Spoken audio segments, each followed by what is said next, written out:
Welcome back to Midweek Politics. I'm David Pakman, and in studio with us is Mary Serreze from NorthamptonMedia.com. Thanks for being here. It's a pleasure to be here. So you're here not under the best of circumstances. There's a story, Northampton, Massachusetts, which is where we do our show, doesn't always make national news. I actually can't remember the last time it did. Do you remember? Well, we do have the Gay Pride March every year, which does seem to attract a certain amount of national media attention. And did you cover that? Oh, in a small way, but not in the same way that we've been covering the arson. So what we have here is what, for lack of a better term, we're calling a possible serial arsonist, and we'll kind of go into a little bit of the backstory of fires in Northampton. On last Saturday, I woke up, and I live in what's called Ward 3 in Northampton. Northampton is a small city, and I noticed it was very foggy, but I didn't think really twice about it until I found out on Facebook that there had been, what's the latest count, 11, 16, 17 fires? Well, it's a little hard to determine exactly what the count is. Do you count 3 fires if 2 cars in the same garage were torched? What they're saying is 16, 17 fires total, house, structure, and vehicle fires. And these were, a large part of them were within this kind of a quarter-mile radius, I would say. And then all of them were within, is it a half mile or a 1 mile? A half-mile radius within close to downtown Northampton. All happening within about 75 minutes between 1 and 2 a.m., 2 and 3? Between 2 a.m. and 3:15. And what we know about this is that they were a combination of structural and vehicle fires. Correct. We don't know whether these were set by one person, by a group of people. We don't know if they were on foot. What we do know is that they were mentioned on CNN, MSNBC, Fox News. You may not know this, Mary, but Lewis here, Lewis's middle name may remind you of someone else, Louis Budger Motamedi. This is Jerry Budger. I say that he's Jerry Budger's nephew. He says he's Jerry Budger's cousin. I don't know. We can't ever seem to agree on what it is. Jerry Budger, what's his role in all this? Jerry Budger is the president of the Ward 3 Neighborhood Association. Right. And Jerry Budger has served as a rock for people during this crisis. He's answered hundreds and hundreds of emails and telephone calls since the fires occurred. He's exhausted. He told me he hasn't gotten any sleep. Is it true he was on Fox News? Oh, he's been all over the news, yeah. And so where does this stand now? I guess we'll start at, and then we'll kind of backtrack into the history of arson in Northampton a little bit.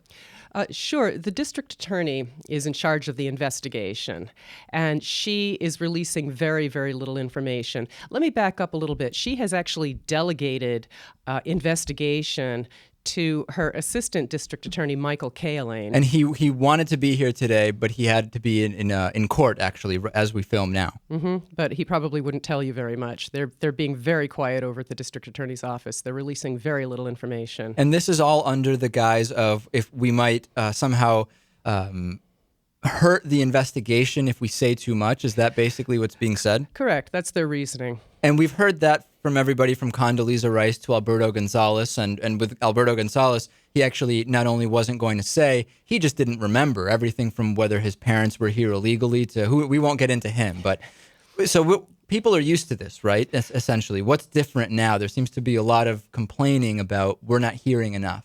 Well, I can respect the district attorney's decision to keep the details of the investigation mum. I can respect that. I know that some of my colleagues in the media have been very critical of the DA's office, but I'm not going to go there. I think that they have valid reasons for keeping the lid on the investigation. And this would be, I read a couple of postings on some national blogs saying that this number of fires, whatever it is, 12 or 16 or 17, would be a big deal in a big city, right? We have a lot of listeners in Philadelphia and Nashville where we're on TV on the whole cities there, and we get emails from them saying, here, when we had 2 fires in one night, it was a huge deal. So how can we put in perspective 15 or so fires in a city of this size? It's very difficult to put it into perspective. People are stunned. People are still stunned.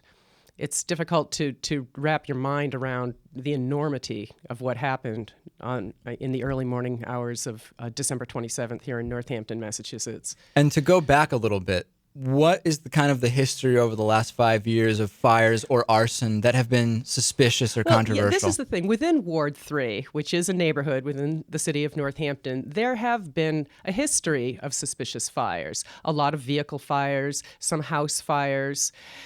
And I'm not really sure. The police chief Sinkowitz has said that in the past, he said that they knew who did some of the past arsons, but that person is no longer in the area.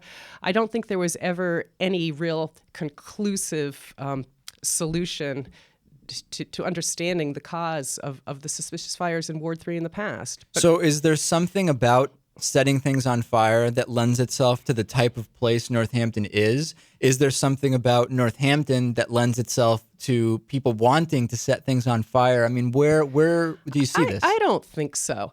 I think that there is an opportunity here because it's a walkable, bikeable city. The neighborhoods are old-fashioned 19th century neighborhoods. My first thought when I saw the Google map that some citizens had put together with little dots where each of the fires had occurred, my first thought was that somebody had done this on a bicycle. And why? Just because of where they were and your knowledge of the area? Sure. I know how fast you can move around this town on a bicycle. Okay. Yeah. So, and then when we think about that, then is the inclination that it would have been one person on a bicycle? I mean, it's a lot of ground to cover. And at the same time, you're right.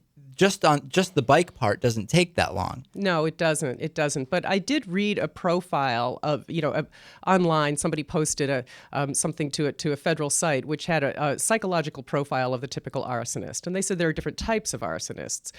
There is the single person who is disaffected, who might be very secretive. But then there are other types of arsons where you have maybe a small group of young men. It's really impossible to say at this point. You know, when I first saw, I'm on some of the same listservs that I'm sure you are, just being a resident of the city. I saw all of this talk about the psychological profile, and at the same time, I'm reading right now a crime fiction book. I don't know if you've heard of Kurt Wallander. It's this. It's a series of crime fiction. It's written in Sweden. And right now in the book, they're doing this kind of psychological analysis to find a serial killer. And in the book, they talk about how useless this psychological profiler that they brought in is. Right. And my inclination was, what is this list of typical characteristics going to do to help find whoever the perpetrator is here? Do you think there's any validity? I'm not sure. I do know that that this investigative task force has been all over town. They're in people's backyards. They're in the bike path. They're out on the railroad tracks. They're looking for evidence everywhere, and I'm sure they're questioning a lot of people. I'm not sure that simply having a psychological profile of the typical arsonist will really be helpful. Well, I'll tell you, Lewis and I, in our history, years ago, 20 years ago, we used to set some small fires, but they were, in my backyard, and it was just, let's burn some cotton or something like that. Sure. And Lewis might fit the profile of a serial arsonist to a T, but I would be surprised. I know he didn't do it, and I know that the police wouldn't be knocking on his door. So I think that those profiles could be a little deceiving, could they not, Lewis? I suppose, Then again, I don't know the first thing about it, so. Fair enough. I guess my point here is that there seems to be a lot of ways the investigation could go, and there's individual citizens who are now being incredibly obsessed with cameras, and let's put cameras everywhere, and let's figure out hard drives and so on and so forth. Right, exactly. And some people are concerned that we'll be sacrificing civil liberties in the name of trying to secure ourselves. Well, it's a classic debate. I mean, is it not about security versus convenience? Absolutely. It's the same debate, in fact, that we're talking about with Abdul Muttalib and this attempted plane bombing, which is, well, we can do a lot more, but how much convenience do you want to give up? And it's not clear in a place like Northampton how much convenience people want to give up. Is that your sense? Not so much convenience, simply the right to walk down the street in the middle of the night if you want to go to the 7-Eleven. You want to feel free to move within the city without being looked at and analyzed and under suspicion.